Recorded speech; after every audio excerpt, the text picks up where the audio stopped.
Welcome to GeoVenture. If you love exploring the world's most fascinating places, make sure to like this video and subscribe to our channel for more amazing journeys. Ever wondered what it's like to be truly alone, to stand somewhere so vast and untouched, where the nearest human soul is a whisper across an ocean or a mountain? Today, we're embarking on an extraordinary journey to the most isolated places on Earth. These are not just dots on a map, they are pockets of existence, cradles of unique cultures, and astonishing resilience. Life here is not ruled by the relentless tick of a clock, but by the turning of the seasons and the wilderness around them. From remote islands to hidden villages tucked inside forbidding landscapes. Our first destination lies in the heart of the South Atlantic Ocean, a mere speck of volcanic rock lost in the blue immensity. This is Tristan da Cunha, the most remote inhabited archipelago on Earth. To comprehend its isolation, one must simply look at a map. The nearest continental landmass, South Africa, is over 2,800 kilometers away. To the west, South America is an even more distant 3,360 kilometers. There is no airport, no landing strip, only the wild and unpredictable sea. The only way to travel here is by boat, a journey that takes the better part of a week from Cape Town, and even then, ships are infrequent. Fewer than 300 souls live in Edinburgh of the Seven Seas, bound by family and the shared reality of profound seclusion. Farmers and fishers, the tempestuous ocean and the Tristan rock lobster sustain them. Great colonies of albatross and penguins thrive here. We now travel from the vastness of the Southern Ocean to the stark frozen wilderness of the high Arctic. Our destination is Alert, in Nunavut, Canada, the northernmost permanently inhabited place on the planet. Only 817 kilometers from the North Pole, closer to Moscow than to Ottawa. Isolation here is measured in distance, degrees of cold and months of darkness. In winter the sun does not rise, in summer it never sets. A small, transient population of military personnel and scientists operates a listening post and a weather station.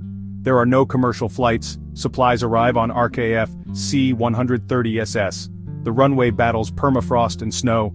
Residents stay alert to extreme cold, and polar bears. For humans posted here, deep bonds form, a community united by mission and respect for an unforgiving place. Our journey now takes us into the immense Pacific, to a place steeped in history and legend. This is Pitcairn Island, staggeringly isolated, the sole inhabited island of its territory. Its fame comes from the mutineers of the HMS Bounty and their Tahitian companions. There is no airport, rugged coastline, and treacherous waters. Access is by sea aboard the MV Silver Supporter, a 32-hour voyage from Mangareva. Visiting cruise ships anchor offshore, passengers ferry in by longboat. The entire population lives in Adamstown, overlooking Bounty Bay, where the mutineers burn their ship. Life blends old and new, self-sufficient gardens yet connected by satellite. Fewer than 50 descendants remain, governed by an island council, speaking a unique blend of 18th century English and Tahitian. Visiting feels like a living museum. Despite challenges, Pitcairn's fierce independence endures. We now leave the oceans behind and travel deep into the Himalayas. Within the Great Bend lies Motuo County, once inaccessible by road for decades. Known as the Hidden Lotus, its isolation was legendary, guarded by treacherous mountains and dense subtropical jungle. For centuries the only way in was on foot, weeks across snowy passes and swaying bridges over raging rivers. The Moinba and Loba lived with remarkable self-reliance, farming steep terraces, guided by seasons and deep spiritual beliefs. Motuo is considered holy in Tibetan Buddhism. Building a road was a 50-year epic, wrecked by landslides, mudflows and avalanches. Nature fought every mile. In 2013, tunnels and bridges finally connected Motuo, though the trip remains hazardous, especially in monsoon season. Connection brought goods, tourism and modern amenities, opportunities and challenges. In the vast taiga of Siberia lies Oymyakon, widely regarded as the coldest permanently inhabited settlement on Earth. In 1933, a temperature of -67.7 Celsius was recorded.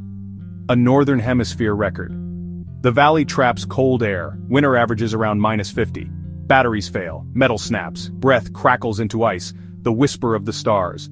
Homes stand on permafrost stilts, outhouses are common, cars left outside must run non-stop to avoid freezing solid.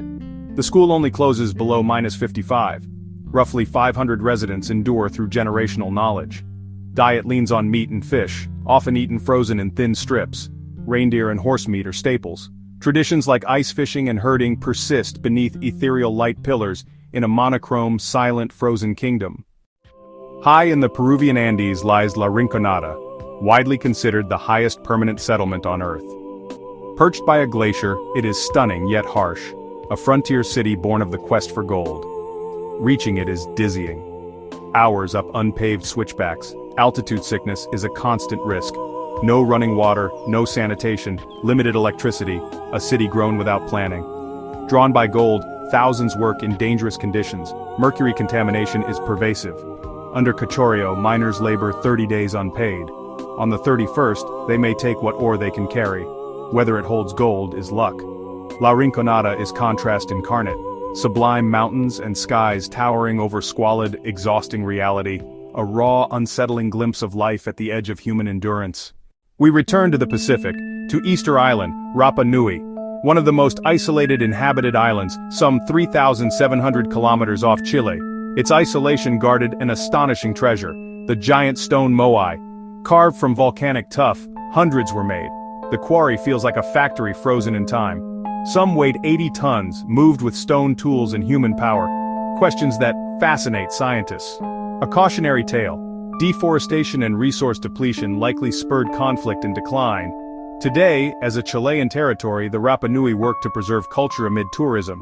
Tepito o Tehenua, the navel of the world, remains powerfully mystic.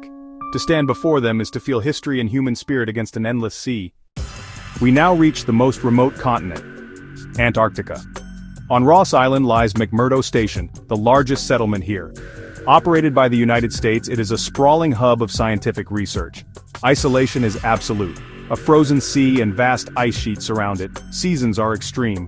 From October to February, the sun never sets. The station buzzes with over 1,000 people. Military transports land on sea ice or the permanent ice shelf. A frantic race against time for science. When the last plane leaves, months of darkness and isolation begin. About 150 winterovers remain, cut off save for satellites. Temperatures plunge, blizzards confine. It's a psychological as well as physical challenge. McMurdo is a gateway supporting astrophysics, geology, glaciology, and biology. From cosmic secrets and clear air to life beneath ice. It's a small city, dorms, labs, a firehouse, a hospital, even a bowling alley. Built to sustain life here. The active volcano Mount Erebus looms, its crater glowing with a lava lake. Penguins and seals thrive along the sea ice. McMurdo is a testament to curiosity, and our drive to explore the most inhospitable places on Earth. Amid otherworldly ice and endless horizons, science lights the dark of the far south. Hidden in a side canyon of the Grand Canyon lies Supai, capital of the Havasupai Nation, people of the blue-green waters. A true oasis in the desert. Supai is isolated by its lack of road access. It's the only place in the US where mail still arrives by mule. Visitors hike 13 kilometers or ride horseback. Helicopters serve locals and supplies. Fed by a spring rich in calcium carbonate, Havasu Creek turns vivid turquoise, cascading into Havasu, Mooney, and Beaver Falls. Around 200 residents live simply, with a school, cafe, small store, and post office.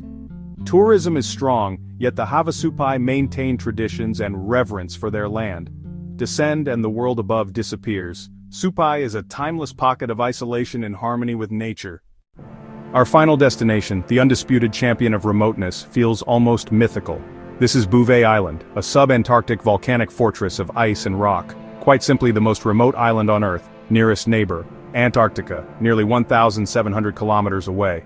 Over 93% of its 49 square kilometers is buried under a permanent ice cap. Steep rock and ice rise from frigid seas. There's no harbor, no safe anchorage. Weather is perpetually foul, violent storms, dense fog, hurricane-force winds. Discovered in 1739, then lost to charts for decades, a phantom island.